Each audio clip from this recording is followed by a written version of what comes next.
Živjo! Kako preživljate prve trenutke novega desetletja? Imate kakšne novoletne zaobljube?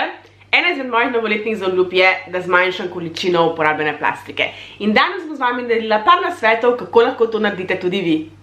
Prvi korak je, da enostavno zmanjšamo uporabo plastične embalaže in jo recimo nadomestimo z raznimi drugimi materiali, ki so boljši za okolje in so biorazgradljivi.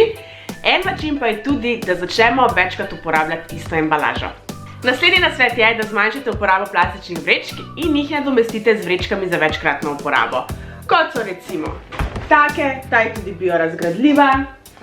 Potem recimo tele vrečke za sadje in zelenjavo, ki so tudi prazne.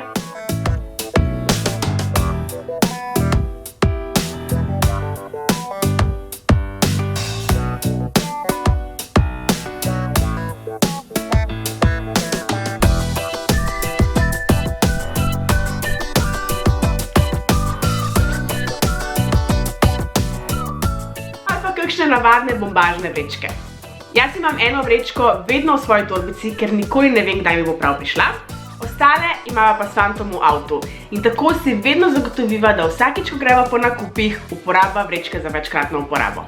Naslednji korak je, da zmanjšate uporabo plastičnih steklenic in lončkov za sabo in jih nadomestite s flaškami za večkratno uporabo. Jaz imam osebno zelo rada tele jeklene bidone, predvsem zato, ker so lahki in zadržujejo toploto. Nadomestite plastične slamice s papirnatimi ali pa še bolje s takimi, ki so za večkratno uporabo in se lahko perejo v pomivalnem stroju.